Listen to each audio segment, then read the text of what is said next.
I came to this country thinking I was going to be this famous scientist.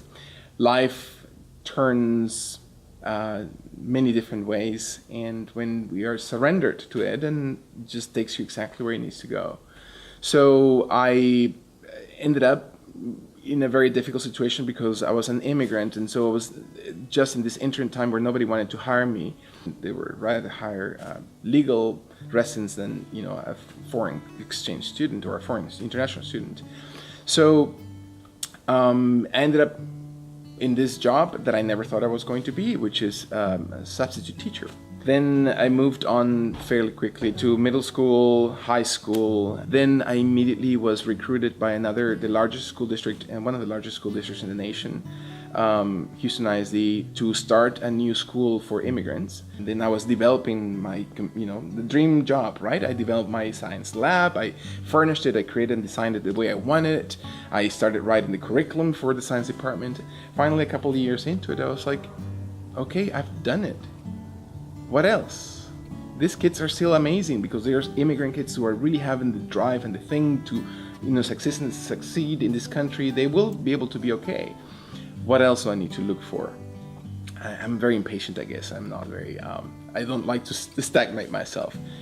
Gerald Eckert, the director of the social services, he said, well, why don't you come work with me?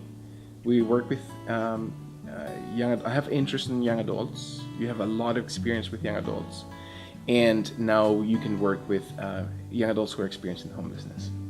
Since coming into the Salvation Army and starting this project, it's been a life-changing for me. Really understanding how much the Salvation Army supports us in doing all things possible as long as we have a good intention and the intention of helping others. I really thought that I'm here coming to produce change to these young adults, but every day sitting back going home, it is them that change me.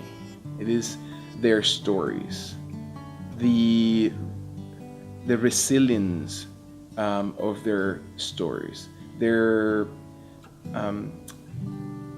flexibility and able to adapt to such different circumstances and still be functional and still being able to be good people when they, when you peel or you uncover that little curtain and you can actually see the beautiful person sitting right in front of you.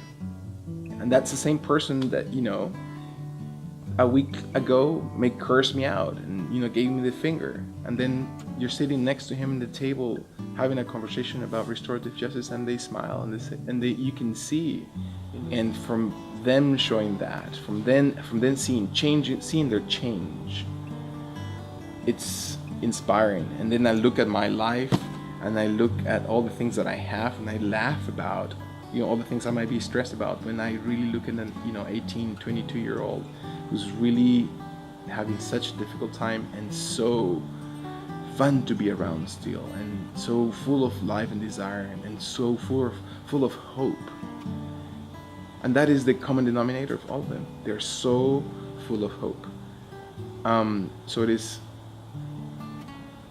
my desire to make this bigger and provide more service to them because I really want to have that one client, and every one of them has such a story to be able to change their lives for themselves, because I know that's our world. That's the future for all of us, and if we can't take care of them, society already discarded them a long time ago. So who else will?